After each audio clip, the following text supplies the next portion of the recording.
नमस्कार मित्रांनो, जमीन मालकांसाठी आणि प्लॉटिंगचा व्यवसाय करणाऱ्यांसाठी राज्य सरकारने एक ऐतिहासिक आणि अत्यंत दिलासा देणारा निर्णय घेतला आहे। जमिनीला नॉन ॲग्रिकल्चरल करण्याची गोष्ट येताच कलेक्टर ऑफिसच्या फेऱ्या, महिन्यांची वाट पाहणे आणि भारी खर्च, हे सर्व आता इतिहास जमा होणार आहे। हो बरोबर, तुम्ही अगदी बरोबर ऐकले। राज्याच्या जमीन महसूल कायद्यात मोठा बदल करण्यात आला आहे आणि आता अकृषिक वापरासाठी जिल्हाधिकाऱ्यांकडून वेगळी परवानगी घेण्याची गरज राहणार नाही।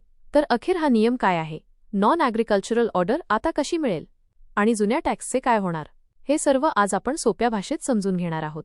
हा व्हिडिओ शेवटपर्यंत नक्की बघा, कारण हा निर्णय तुमचा वेळ आणि पैसा दोन्ही वाचवणारा आहे। मित्रांनो, आतापर्यंतची प्रक्रिया काय होती? जर तुम्हाला शेतीच्या जमिनीवर घर बांधायचे असेल किंवा दुकान उघडायचे असेल तर आधी जिल्हाधिकाऱ्यांकडे अर्ज करावा लागत होता। त्यानंतर नॉन ॲग्रिकल्चरल ऑर्डर मिळाल्यावरच तुम्ही बांधकाम करू शकत होतात। पण नवीन निर्णयानुसार ही अट पूर्णपणे काढून टाकण्यात आली आहे।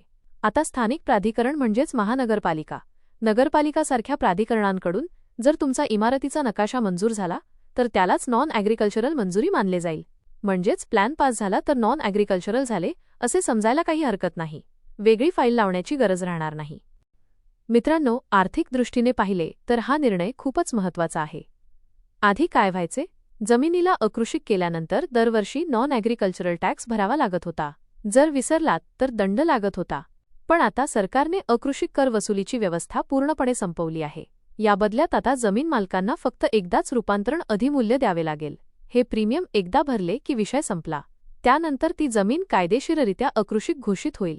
यामुळे वारंवार टॅक्स भरण्याचे टेन्शन आता राहणार नाही। आता पाहूया की या निर्णयामुळे काय काय फायदे होतील।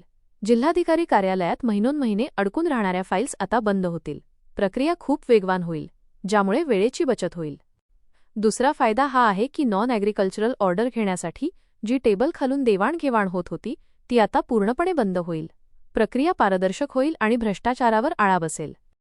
तिसरा फायदा हा की दर वर्षाचा टॅक्स बंद झाल्यामुळे आणि वन टाइम सेटलमेंट आल्यामुळे शेतकरी आणि प्लॉट धारकांवर आर्थिक बोजा कमी होईल। तसेच बांधकाम परवानगी आणि नॉन ॲग्रिकल्चरल आता एकच झाल्यामुळे रिअल इस्टेट प्रोजेक्ट्स आणि घरांचे बांधकाम लवकर सुरू केले जाऊ शकेल। ग्रामीण भागावर सुद्धा याचा परिणाम होईल। ग्रामीण भागातील शेतकऱ्यांसाठी आपली जमीन व्यवसाय किंवा घरासाठी वापरणे आता सोपे होईल। मित्रांनो, इथे एक गोष्ट लक्षात ठेवणे गरजेचे आहे। हा नियम प्रामुख्याने त्याच क्षेत्रांवर लागू होतो जिथे विकास योजना मंजूर आहे। म्हणजेच जर तुमची जमीन शहराच्या हद्दीत किंवा नियोजित विकास क्षेत्रात येत असेल तरच स्थानिक प्राधिकरणाची परवानगी अंतिम मानली जाईल। तसेच एकदा तुम्ही कन्व्हर्जन प्रीमियम भरले आणि प्लॅन पास झाला तर तुमच्या सातबारा उतार्यावर किंवा प्रॉपर्टी कार्डवर तशी नोंद होणे गरजेचे आहे। ही प्रक्रिया आता आपोआप किंवा थेट तहसीलदार स्तरावर होईल, ज्यासाठी तुम्हाला पुन्हा कलेक्टरकडे जाण्याची गरज पडणार नाही। तर मित्रांनो, राज्य सरकारचा हा निर्णय खरोखरच कौतुकास्पद आहे।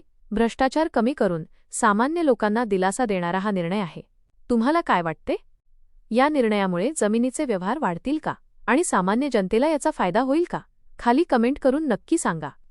माहिती आवडली असेल तर व्हिडिओला लाईक करा आणि ज्या मित्रांकडे जमीन आहे त्यांच्यासोबत हा व्हिडिओ नक्की शेअर करा।